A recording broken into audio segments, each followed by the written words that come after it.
The following video is rated 18 plus and up. That means if you're not of age, kiddo, then would you kindly, please, piss off. Hey! Hi, how are you doing? This is Ryan, and welcome back to the Gamertron Show. So the developer and publisher of various not-safe-for-work adult indie games, Kinky Fridays, reached out to me and gave me a free review copy of Under Contract, their latest new early access release. Described as an erotic, high-skill, match-free arcade game with a comedy-driven narrative that's guaranteed to lighten a load or two, climb the corporate ladder, and take control. In Under Contract, you play as Richard, who the game's narrator describes as a no-good, lazy layabout with a quickly dwindling bank account to his name and no way to pay rent this month. Jesus Christ, well that's one way to introduce a protagonist. We've probably all known or encountered a Richard sometime in our lives, or hell, perhaps even been a Richard sometime in our lives. So, relatable protagonist, I guess.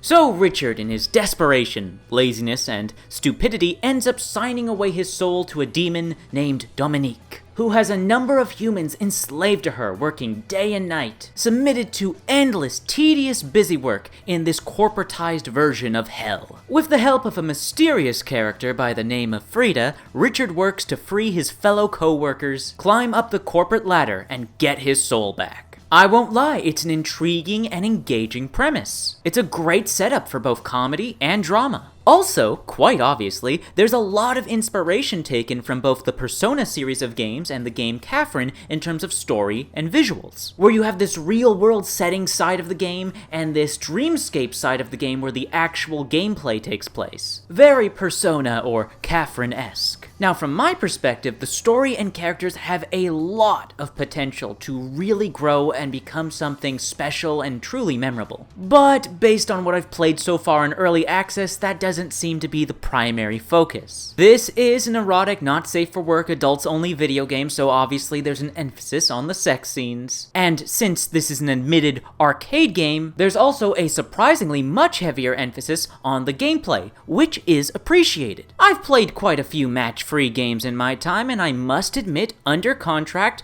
was a lot of fun to play. It was surprisingly engaging and addicting. While I imagine most consumers, wink wink nudge nudge, will be playing this game simply to work their way towards the sex scenes, I myself, and I suspect many others who would pick up and try the game, will be pleasantly surprised at just how good the gameplay is. I kept playing the game and wanted to keep playing the game to see what new mechanic, what new challenge would the game throw at me to mix the match-free system up. We've got all these different mechanics and hazards. Stones, spike traps, bubbles, minion shields, and many, many more that really spice up and mix up the gameplay. Then we have the match-free combat versus gameplay, where you and an AI opponent try to match-free orbs together to hit an attack orb and deal damage in as quick a succession as possible. It can be genuinely intense and satisfying to win. I surprisingly really dug the match-free gameplay in Under Contract. Also, going back to the story side of things, there's some genuinely likable characters,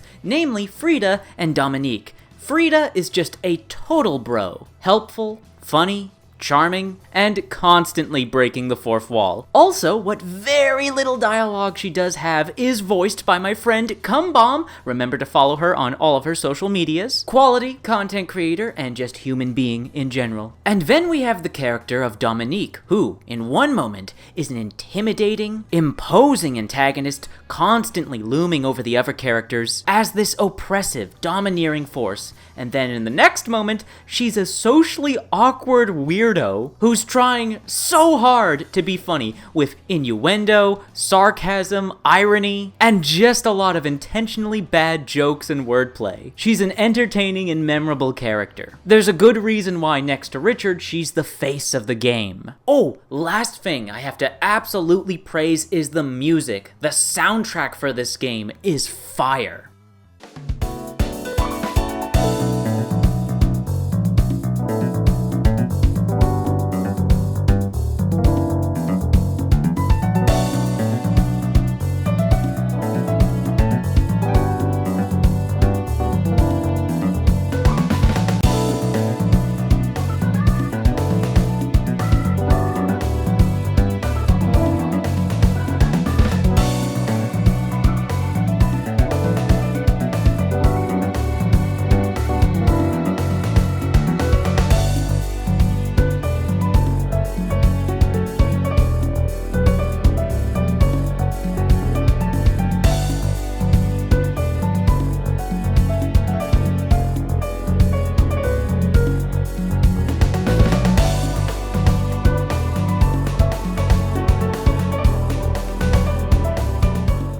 These are some genuinely really memorable tunes that are now stuck in my head. Definitely looking forward to all of the future tracks that will be added into the game as it develops in early access. Ah yes, and speaking of early access, well, just before I get into my criticisms and feedback for Under Contract in early access, I guess I should talk about the sex scenes, you know. I keep covering these adults-only erotic indie games, and I don't know how to talk about this shit. I don't know how to cover it. I guess, they're there. They exist. They're well animated. They cover a variety of kinks and fetishes. There's a decent variety of waifus you'll have sexy fun times with, I guess. Yeah, the game has sex. Enjoy, I guess? Look, folks, we've been over this. I don't know what else to tell you. Cartoons don't do it for me. Alright, moving on. So, I will confidently state that Under Contract, in its current early access state, is a good game, and it has a ton of potential to evolve into something truly great once it leaves its early access phase. However, in the "how is the full version planned to differ from the early access version" description on the Steam store page, it reads, "Our goal is to make each chapter roughly 5 to 8 hours long. The full game is planned to include 4 full-sized departments." Chapters. As good as the match-free gameplay currently is in early access, I know the devs plan to add more mechanics and features to it. I don't know if this gameplay alone will maintain a game that's 20 plus hours long. 20 plus hours of just non-stop match-free gameplay? I don't know, Kinky Fridays. I think you guys need some more meat on those gameplay bones. Now, there will be an arcade mode and versus mode sometime in the future, and that content does in fact hold a lot of potential to really spice things up. But for the main single-player campaign, I think some variety and diversity in terms of gameplay would go a long way in staving off the feeling of tedium and keeping players engaged. For example, a variety of mini-games next to the main match-free gameplay would most certainly help. Now then, there's the matter of the story, and in particular, our protagonist, Richard. I'll be totally honest, it's really hard to root for this guy and want to help him get his soul back. Now, I understand that this game is a comedy. First and foremost, it's a comedy. I get that. And it appears that Richard's character arc is going to be one of him growing and bettering himself as a person. Well, hopefully. But currently, at the moment, in this current state of early access, Richard as a protagonist leaves a lot to be desired. Especially after this one particular scene and this one particular line of dialogue. Looking good.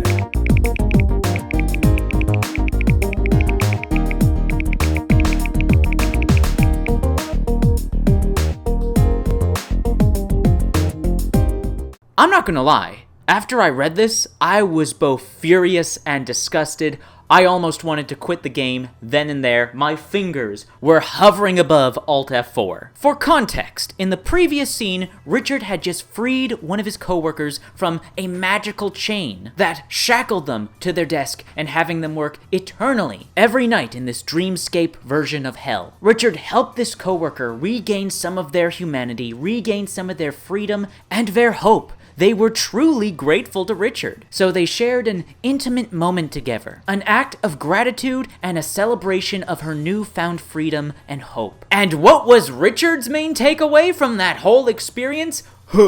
Guess she was an easy lay. That's so fucking despicable and unlikable. Why in the world, after that, would I as a player want to help Richard get his soul back from hell? Truly, that's where he belongs if that's how he views women. Now I get it. It's a comedy game, and it's established from the get-go that Richard is a douchebag. But this goes beyond douchebaggery. I was really taken back when I read this. I was so shocked to see this in the game. Especially because Richard never says or does anything as despicable or as vile as this throughout the rest of the game. It's just so out of left field and so mean-spirited. But since the game is in early access and this line of dialogue is just text, it can be easily enough changed and just nuked from orbit. Kinky Fridays, if you're watching this video, please let the primary takeaway be, delete this piece of dialogue. It is mega cringe and makes Richard look like a supporter and fan of Andrew Tate. I understand the intention of making Richard a douchebag, but we need to have just a crumb of empathy, both for and from him, if you intend to have players go through this 20+ hour experience with this character. But then again, I must admit that all of this, after all, is just my opinion and perspective, and I could be way off the mark. Please do let me know in the comment section down below. Now, my last bit of critique and feedback. Kinky Fridays. You guys have this stellar cast of voice actresses and actors for your game. Kumbom, Bakusatsuho, Empress Blue, Freestyle Audio, Hijinks, and many more. You have all of these extremely talented actresses at your disposal, and all they're given to do is sighs and grunts. And maybe, if we're lucky, a couple single-word comments. Now I get it. I understand. Indie studio. Limited budget. But if you're gonna hire such incredible talent, why put them to waste? Even a single sentence of voiced dialogue during story-critical moments would go a long way. And look, fuck it. I'll help pay for the voice acting if you need more money. I'll throw a fundraising live stream and everything. You just give me the word. Look, my friends KB and Baku are starring in your game, and the whole world needs to hear more of their voice acting. The more voice acting we hear from them, the more the world becomes a better place. That's all I'm saying. Anyways, in conclusion, I still do nonetheless recommend Under Contract. It's at a very cheap and affordable price on Steam. It's got a free demo for everyone to download and try. It's got genuinely quality, match-free gameplay that I found to be a lot of fun. The game has some likable, memorable, and funny characters. There's sex in the game, I guess. And Under Contract has so much potential in early access to evolve into truly one of the best adults-only erotic indie video games on the market. So check out Under Contract on Steam and Kinky Fridays. I hope I wasn't overly harsh and pissed you guys off. Hopefully I didn't burn any bridges with this video, but I gotta remain honest with all of you and myself. Oh, and remember to follow and support Kumbom and Bakusatsuho on their social medias. Amazing voice actresses, amazing human beings. I love them so much. Go show them love and support. Anyways, that's been a video. Thank you for watching. I hope you liked it. If you did indeed like the video, please remember to hit the like button and leave a comment in the comment section down below. If you want to help out and support this video, then please share it on social media, Twitter, Reddit, and Facebook. And if you want to help out and support me directly, please consider making a donation via the YouTube Super Thanks feature, or by donating by clicking on the links to my Buy Me a Coffee or Ko-Fi pages in the description down below. Anyways, once again, that's been a video. Thank you for watching, and I'll see you all later.